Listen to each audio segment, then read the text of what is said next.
సంగారెడ్డి జిల్లా వ్యాప్తంగా ఉన్న ప్రభుత్వ పాఠశాలలో తప్పనిసరిగా టాయిలెట్స్ నిర్మించాలని జిల్లా కలెక్టర్ క్రాంతి వల్లూరు అధికారులను ఆదేశించారు. పంచాయతీరాజ్, జిల్లా గ్రామీణ అభివృద్ధి సంస్థ, మిషన్ భగీరథ, విద్య, వైద్య, ఆరోగ్య, మహిళా శిశు సంక్షేమ శాఖల అధికారులతో కలెక్టర్ కార్యాలయంలోని సమావేశంలో మందిరంలో అధికారులతో జిల్లా కలెక్టర్ సమీక్ష సమావేశం నిర్వహిస్తూ మాట్లాడుతూ ప్రభుత్వ పాఠశాలలో టాయిలెట్స్ నిర్మాణం చేపట్టాలని, టాయిలెట్స్ నిర్మాణాలు ఒక నెలలో పూర్తి చేయాలని, విద్యార్థులు 40 మంది అబ్బాయిలకు ఒక టాయిలెట్, 30 మంది అమ్మాయిలకు ఒక టాయిలెట్స్ లెక్కన విద్యార్థుల సంఖ్య ప్రకారం నిర్మించాలని తెలిపారు. ఈ కార్యక్రమంలో అదనపు కలెక్టర్ చంద్రశేఖర్, జెడ్పీసీఈఓ జానకిరెడ్డి, పంచాయతీ అధికారి సాయిబాబా, పీడీడీఆర్డీఏ జ్యోతి, వైద్యాధికారిని గాయత్రీదేవి, ఏఈడీఈలు, సంబంధిత శాఖల అధికారులు, సిబ్బంది తదితరులు పాల్గొన్నారు.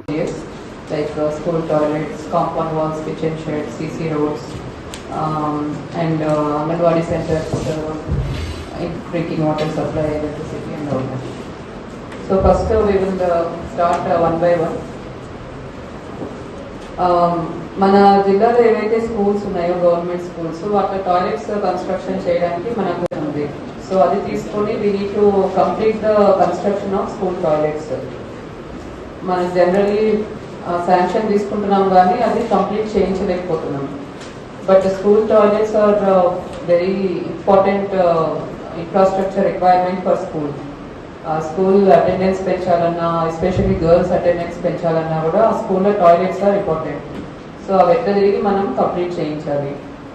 సో మన జిల్లాలో